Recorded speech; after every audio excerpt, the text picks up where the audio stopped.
Hello, my friends. Welcome to Magical Musings. This is Nefer Kefri.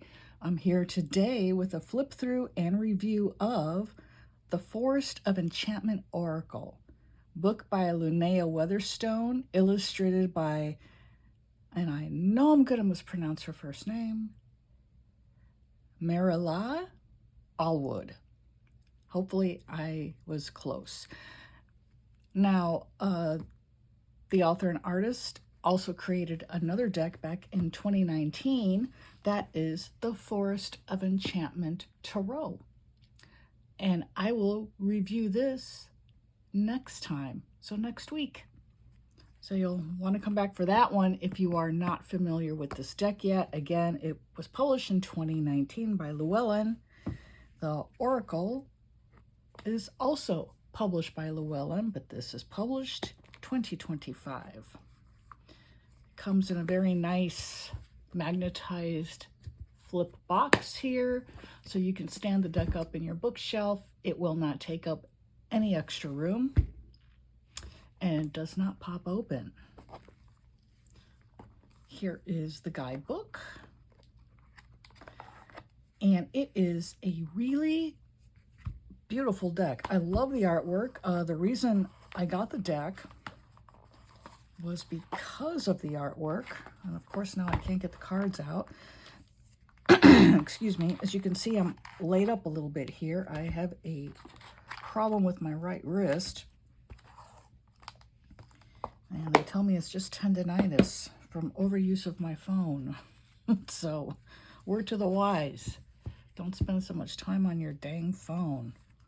I run most of my business through my phone these days, so that's what comes of that. But here's the guidebook. It has 105 pages. What I really love about it is look how it begins. A doorway with light shining through. We're about to embark upon an adventure. This is also the card back. I just love it. And then it has a little about the author, about the illustrator, and every page is a full color image of the card. So as you go through the book here, which is just gorgeous, every card is depicted a little bit larger than life. Here we go for the comparison. So the book images are about, I don't know, what would you say that is? 20% larger? But they are just such beautiful images. I love the artwork. The meanings are very concise. The first part here basically describes what's going on the card. And then down here you have the Oracle's advice. And then you have the Lore Keeper's note. The Lore Keeper is card number, I think it's 15. Yeah. And excuse me, here he is in his really cool looking bookshop there. And he basically gives us a note on every card as to his take about the card. So I thought that was really cool. So here's a character from the deck who has a say about the meaning of every card in the deck. I'm not sure I've seen that before. So very interesting. The deck begins with the hag, and she's holding up a hag stone, otherwise known as a holy stone. And then we have the Bard's Song.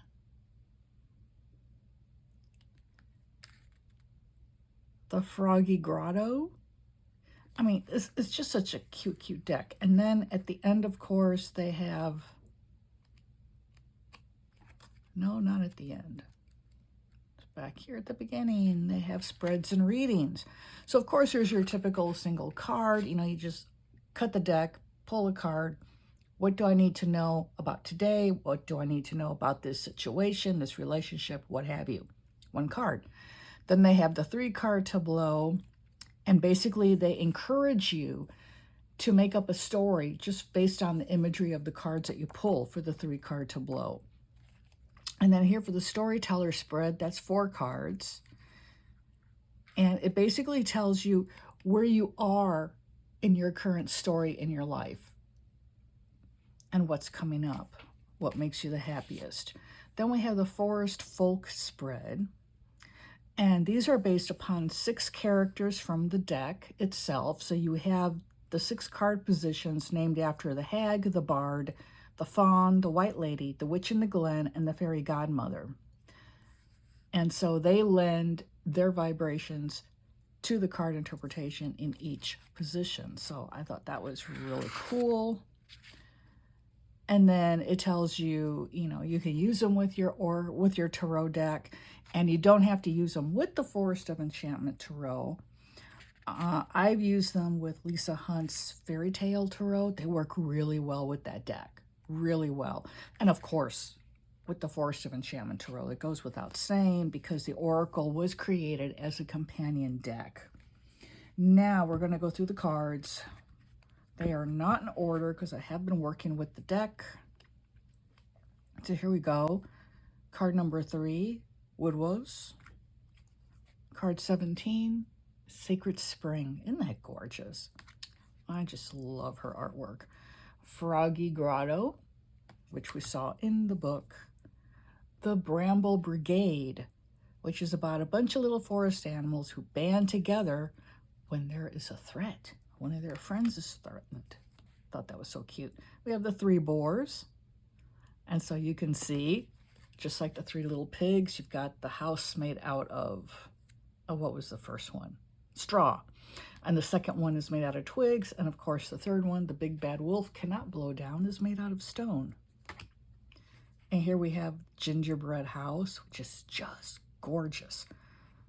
Oh, I just love this card. All the intricate detail. Let me zoom in.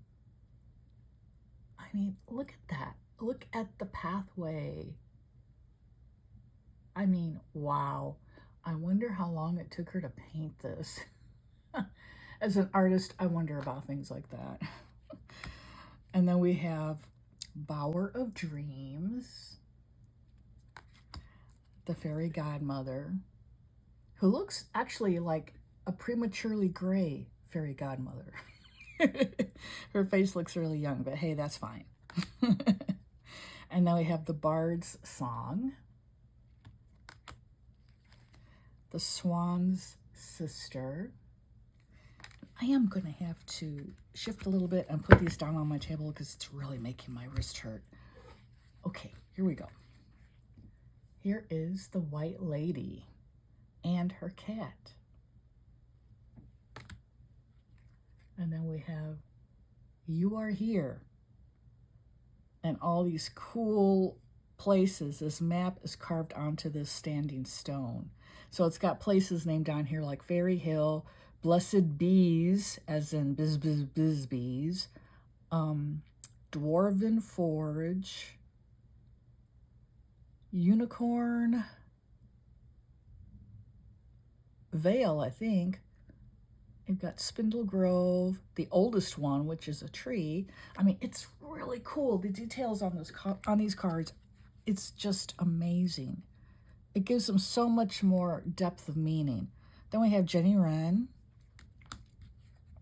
Here is the Lore Keeper's Bookshop, and this is the character who includes his own opinion on every single card meaning. It's really a nice take on that. And then we have Foxfire,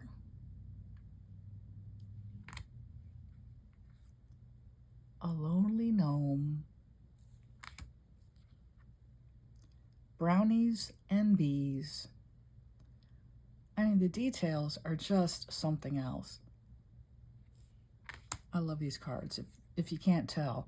And you know, when I do reviews, I only do positive reviews because people work so hard on their artwork. They work so hard to get their decks either self-published or mass-published, which can be a real nightmare. And so I don't do negative reviews. If I do not like a deck, or if I think you won't like it, I just won't review it. That's all. Simple. Here is the time tree. And then we have 4 bonus cards. They call them the boon cards. Boon meaning like blessing or a gift. This is the file of light. And we go back to regular numbered cards. The boon cards don't have any numbers on them. In the book, they are the last 4 cards of the deck. This deck has 40 cards. So here's the changeling. A dragon's nest. You can see the little baby just hatched. And then we have the questing beast. If you've ever read The Once and Future King by T.H. White, and who is it that goes after the questing beast in that? Is it King Pellinor? Yeah, King Pellinor is in search of the questing beast. And then we have Feather of Finding. This again is one of the bonus boon cards. I just think that's just a gorgeous peacock feather. And we have A Light in the Forest. The Cloak of Vanishing. And it's kind of reminiscent of, you know, something in Harry Potter. And again, it's one of the boon cards. We have Trolls. And it's really funny. Today I was asking a question about my YouTube channel because I've, you know, been revitalizing it. So I'm a lot more active here. And I pulled this card. That made me laugh. Because, you know, when people leave you negative comments, people refer to them as trolls. And no one's left me any negative comments, but maybe they're about to. I don't know. I just thought that was funny. Then we have The Witch in the Glen. I love how she's got a little bird nesting in her hair. And then we have A Parliament of Rooks. The Wild Hunt. So as you can see, this is all taken from Celtic mythology and Celtic spirituality. Then we have The Door into Winter. The Branch of Summoning, which is another one of the boon cards.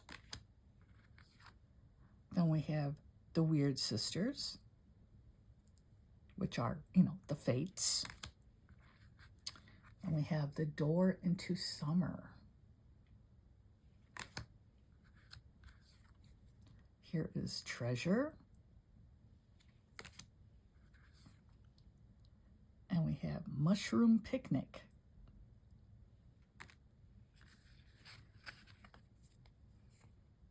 And we have Tea with a Fawn. And finally, the Stone Hares. That is the Forest of Enchantment Oracle. I do apologize for the ring light glare. Nothing I can do about that. Otherwise, the video would look too dark. I'm going to measure the size of the cards. I'm guessing they're 4 by 6. No, they are 3 3/4 by 5 1/2. And the deck stands, okay, at 3/4 of an inch. There you go. As for the cardstock itself, as you can tell from the glare from the ring light, very glossy, high gloss finish on the cards. And the laminate feels sturdy. I don't feel it having any inclination to come up along the edges at all. The cards are a little bit on the flimsy side, but a plus for that is that they are very easy to shuffle, or they would be if I had 2 working hands right now, which I don't. But for other people, be easy to shuffle. So it's really, really nice. And, you know, the box is a good quality. Where is the box? Excuse me. There's the box. good and solid. And like I said, it's got that magnetized hinge along the side there, and you can stand it up in a bookcase like a book, so it would take up very little room. So really nice packaging. Lovely cards. And now what I'm going to do is I'm going to shuffle this a little bit. And again, by shuffling, I'm just going to cut it and kind of mix the piles. I cannot do any actual shuffling right now because of my hand. So this is how we're going to do it. And I'm going to pull a couple of cards. And because this is a very, to me, it's a fall looking deck, the season of fall, I want to see what energies are coming up for fall.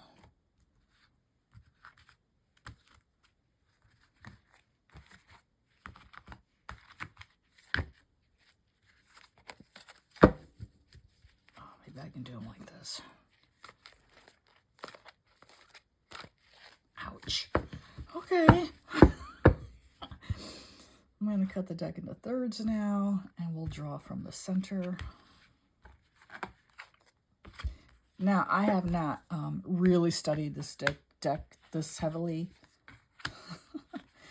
And so it's going to be winging it.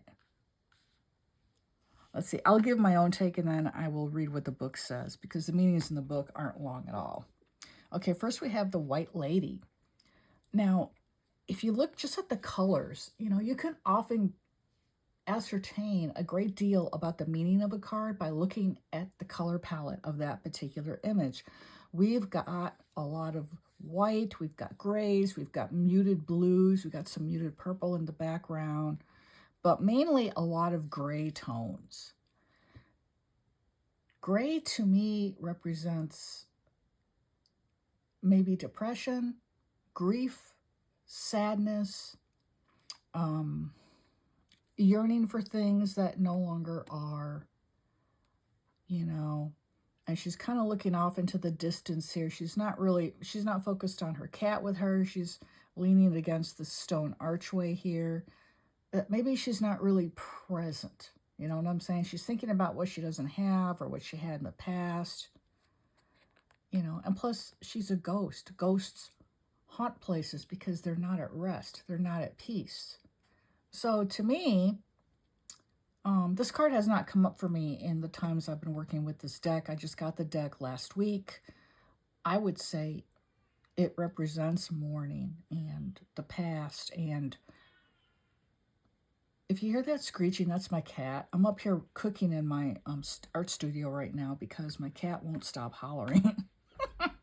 And I didn't want that all on the video. But that's what that to me represents. It's mainly grief. Now here we have, you are here. Now where I feel like the White Lady isn't really present in the here and now, here is, you are here. Here is the here and now. And so to me, it's saying that the energy for fall is going to be one of wistfulness. A lot of us will be reminiscing about the past, missing what we no longer have, perhaps missing people who've moved on into the next frame of existence. But then we're also going to be reminded that it's important to live in the present. It's important to be here now. And you are here. And the standing stone, and we have a little stack of stones here, which is often, let me zoom in, see if I can really zoom in on that. There we go. That is often done in remembrance of departed loved ones. So it's a reminder, yeah, you're here now, but your ancestors and your departed loved ones aren't. But it's okay to remember them. It's okay to invite their energies into your life, into your home. Okay? Don't be all caught up in your grief. I know it's easier said than done. I've lost both my parents 18 months apart, and that was really, really tough because I'm an only child, and I was very close to both of them. It's not easy. Now we have Jenny Wren, which is little wren in a tree, and she's got blooming flowers around her and some fruit and some acorns, so a nice variety there. I haven't received this card in my readings either. I have no clue. I would say it's a card of abundance, having a lot of blessings to choose from. Oh, look, the branches back here. Do you see that? Let me zoom in. Do you see that? There's a pentagram. Very clever. That's a symbol of protection. It also symbolizes the 5 elements: air, earth, fire, water, and spirit. So, you've got a rose there.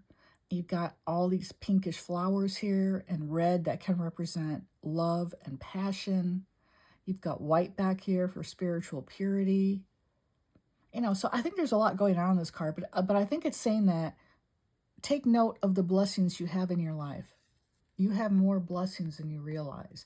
And fall is a time of harvest. We reap what we sow.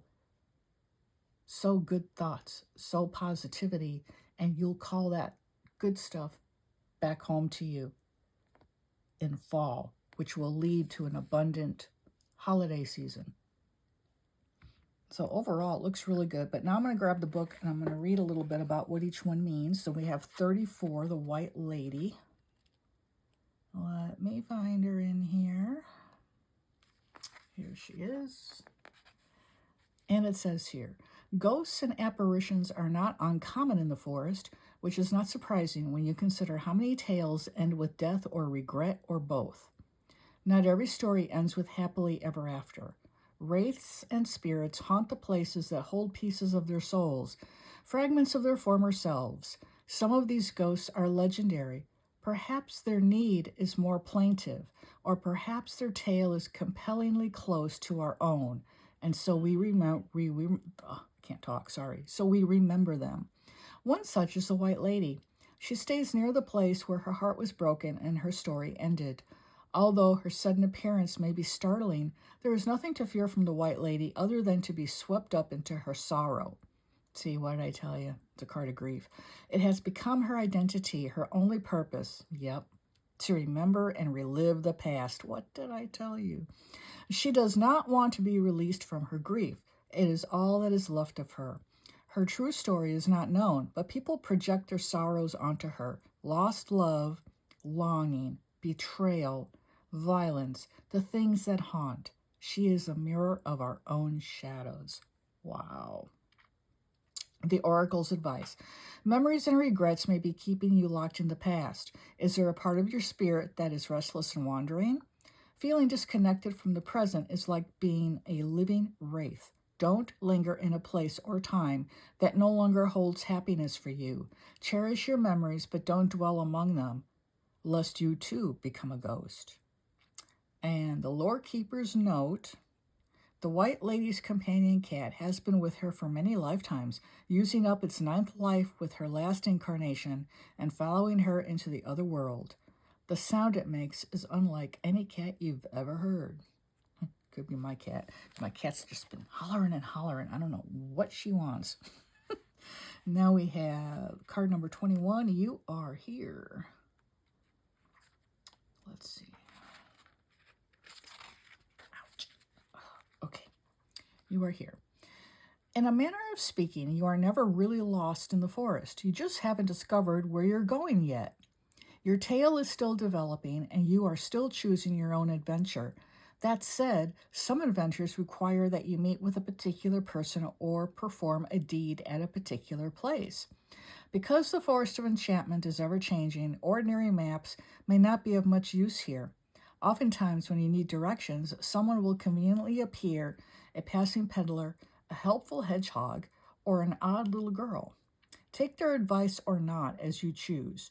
Most of the time, your best option is to just keep moving forward, trusting your intuition at each turn. Here and there, you will come upon a stone such as this one, made by the enchanter himself, that will serve to orient you to your present location. A word of caution, though, because the nature of the forest is in stories, and because stories are always unfolding, even a map set in stone is not, well, set in stone. Come back later, and your surroundings may have changed, but in this moment, at this stage of your journey, you are here. Okay, and the oracle's advice, stop and breathe.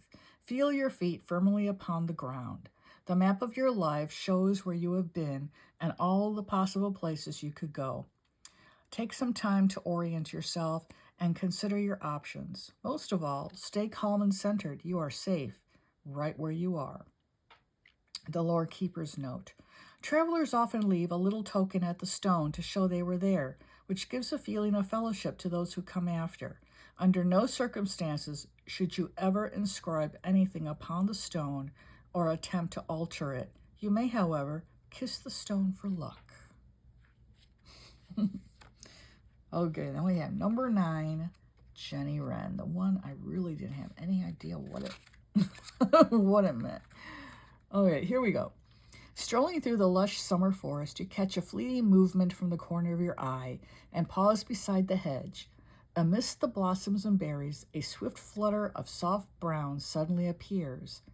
It is Jenny Wren, an auspicious sight indeed. Though tiny and unassuming in appearance, she is a powerful bird sacred to the Druids. A shapeshifter, she moves from her fairy form to bird form and back again. What luck to see her as she passes between the worlds. And indeed, luck is the message to be gleaned from her appearance. Good fortune is yours for the taking if you keep your eyes open for it. How often do we miss a moment of good fortune because our attention was on something else? Being absent-minded is a literal description of the state in which luck passes us by. Be mentally present and ready to receive some unexpected luck in an unassuming form. And remember I said this was about abundance and blessings. There you go. Cool. The Oracle's advice. The thing you've been seeking, hoping for, and dreaming about is within your grasp. It's all about timing now. Seize the moment before the luck flies away. This card may also indicate a puzzle to be solved. If something is puzzling you, take a step back, shift your vision, and try again. And then the Lore Keeper's note. Hedges are filled with enchantment as they are liminal places between the worlds, marking the boundaries between realities. All such thresholds hold the promise of mystical encounters. Ooh. So keep your eyes and ears and mind open. Could be a time where your angels and your spirit guides are going to be reaching out for you. So here we go for fall, the White Lady. You are here. And Jenny Wren.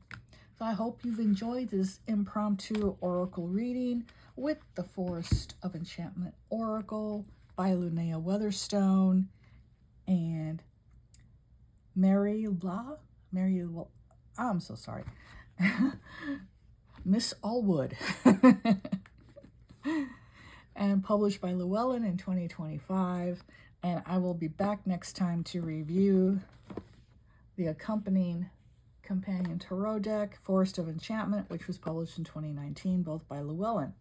So thank you so much for watching.